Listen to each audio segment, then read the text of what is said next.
इस वीडियो में हम समझेंगे इलेक्ट्रोकेमिकल सेल के बारे में।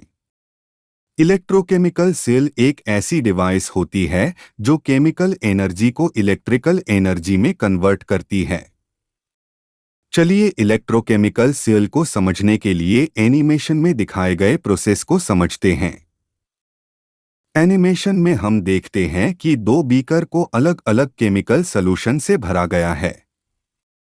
पहले बीकर में जिंक सल्फेट और दूसरे बीकर में कॉपर सल्फेट सॉल्यूशन है।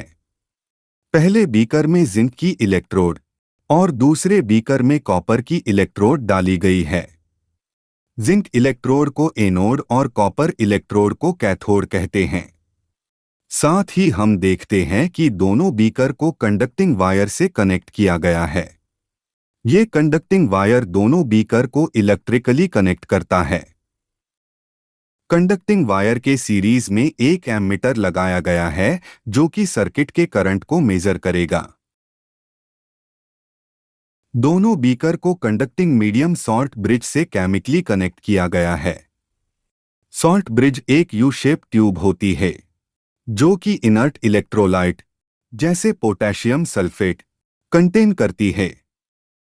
इनर्ट इलेक्ट्रोलाइट वो केमिकल सब्सटेंस होते हैं जिसके आयन रेडॉक्स रिएक्शन में पार्ट नहीं लेते।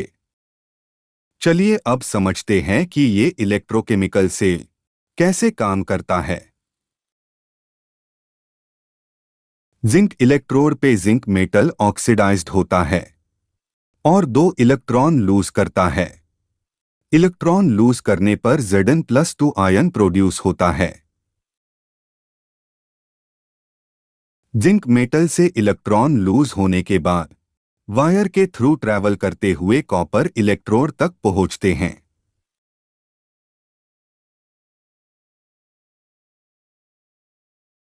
कैथोड बीकर में कॉपर के आयन होते हैं और जब ये आयन कॉपर इलेक्ट्रोड के कांटेक्ट में आते हैं तो ये दो इलेक्ट्रॉन गेन करके कॉपर मेटल बन जाते हैं और कॉपर रोड पे डिपॉजिट हो जाते हैं।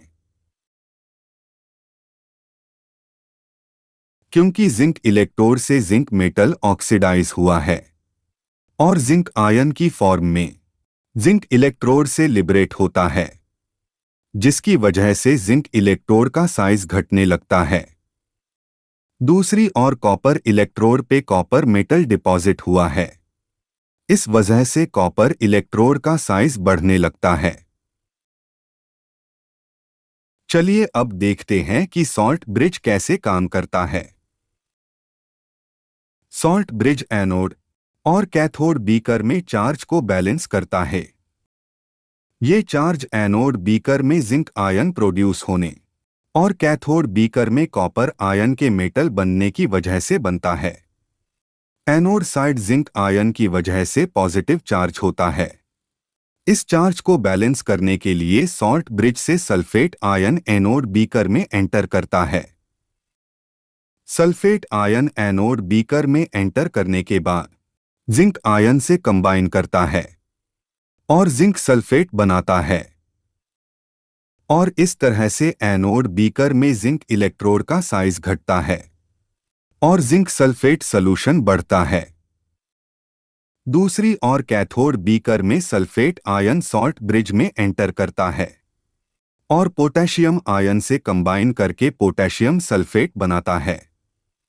इस तरह कैथोड बीकर में कॉपर सल्फेट सॉल्यूशन घटता है और कॉपर इलेक्ट्रोड का साइज बढ़ता है और इस तरह दोनों बीकर में चार्ज बैलेंस रहता है। इस प्रोसेस में इलेक्ट्रॉन एनोड से कैथोड की तरफ फ्लो करते हैं। इलेक्ट्रॉन फ्लो होने से सर्किट में करंट जनरेट होता है।